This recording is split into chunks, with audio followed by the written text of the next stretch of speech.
একটু কষ্ট হলেও একজনের একটু জীবন কাহিনী আপনারা শুনে যান।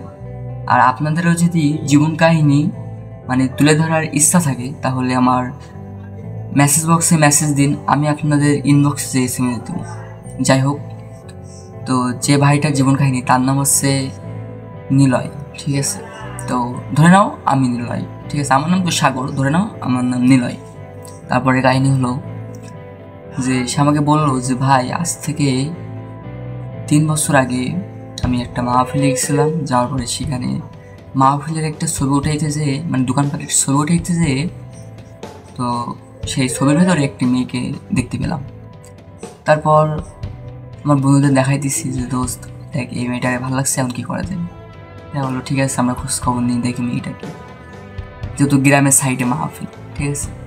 তো খোঁজ খবর নিয়ে দেখলো যে তাদের স্কুলের স্টুডেন্ট, ক্লাস 6-এ পড়ে মেয়েটি, তখন আসলে তখন ক্লাস 9-এ, ঠিক আছে? তো তারপর তাকে ছেলেটা প্রপোজ করে, কিন্তু রাজি হয় না, মোটমাট রাজি হয় না। দিনের পর দিন এভাবে 1 মাস 2 মাস চলতে থাকে। তারপর ভাই আমানও বলছে যে ভাই, রাত 12টা 1টার দিকে ময়জার খোলায় যে ফুল চুরি করে নিয়ে এসেছি, সেই ফুলটা দিয়েও প্রপোজ করছি, বাট কখনো রাজি হয় না সে। যাই হোক, এইভাবে 2 মাস 3 মাস গেল। হঠাৎ করে একদিন সে তার ফ্যামিলিকে জানায়, তার ফ্যামিলি আমাকে রাস্তায় আটকে দেয়, বলে তুমি এখনো ছোটো, তোমরা এখন এমন করলে হবে, তোমাদের ভবিষ্যৎ সামনে অনেক পড়ে আসছে, তুমি বড় হও, এমন কিছু করো যাতে দেখো মেয়ে নয়, মেয়ের মা বাপ যেন তোমাকে খুঁজে নেয়, ঠিক আছে? কথাগুলো ভালোই লাগলো।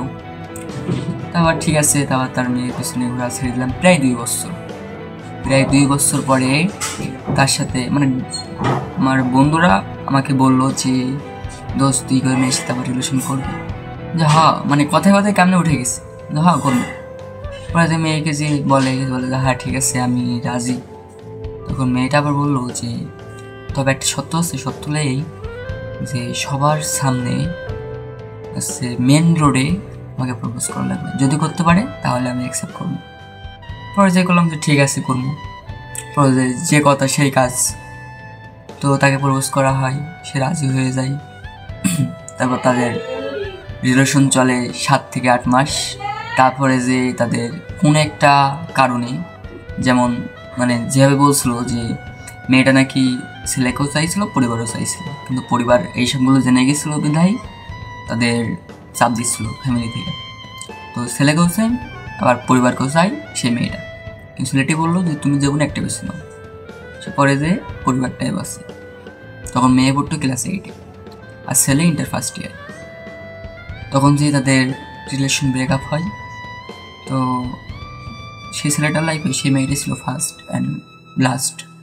তারপর থেকে সে রিলেশন করার নামটাই ভুলে গেছে আর কি। যাই হোক তাই হোক, আপনাদেরও যদি এমন গল্প তুলে ধরার ইচ্ছা থাকে তাহলে আপনারা কমেন্ট বক্সে কমেন্ট করুন, আর আমি আপনাদেরকে ইনবক্সে এসএমএস দিয়ে আপনাদের গল্পটি তুলে ধরার চেষ্টা করব। টাটা, বাই বাই, আল্লাহ হাফিজ, দেখা হবে নেক্সট কোনো ভিডিওতে।